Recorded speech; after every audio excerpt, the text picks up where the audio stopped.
And what I do suggest, and this is something that I've been really, really bad at throughout my life, is get someone who's a good teacher, and who knows it. How does a person answer why something happens? When you look at the findings in different fields, Scant is the part of life in which we live. To attain the highest values.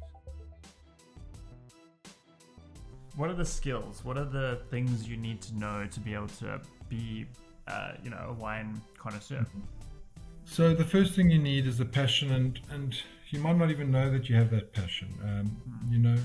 It's like with anything. You can substitute the word wine with anything that you may be passionate about.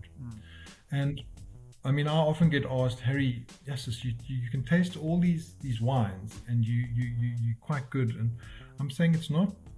Yes, I can do that now, but it's not like I was born with this talent of being able to smell things. And I say to him, when you're born, you don't know what a pear smells like. Yeah. And then suddenly you eat a pear, and then over time that's a pear. I can smell it. And that's what happens with wine. It doesn't just happen. There's an awful lot of wine tasting / drinking that happens in order to make the associations, because you can give someone the smell and they go, oh, that's familiar, I know what it is, but you need to make an association. Otherwise, it's just in your head and you can't get it out verbally.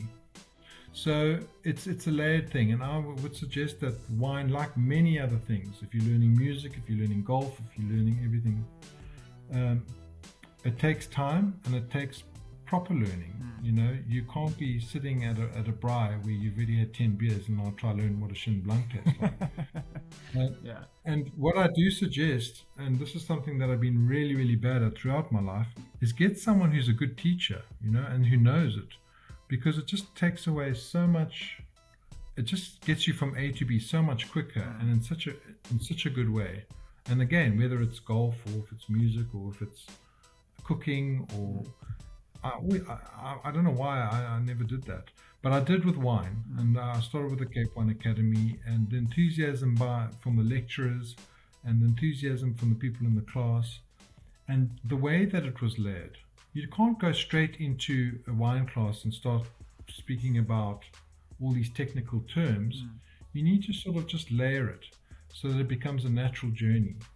And with those layers, you just become more knowledgeable. I always say it's like you've got a quiver, and instead of just one arrow in that that this fact, you start to know a whole lot of facts and opinions and different perspectives. And then you get to a stage where the more you know, the less you know, because it's so scientific and a lot of stuff hasn't been proved, or there's a lot of hearsay. And so you end up not talking so much because, well, I'm talking a lot now, but you end up talking so you end up listening to people more because everyone's got something to add, and it adds to your quiver of arrows. Yeah. So this is you've just described perfectly this comes. You're 100% right. This comes out in every single person I talk to. It's this concept of deliberate practice, like seeking out a mentor or a teacher that can shortcut that learning for you.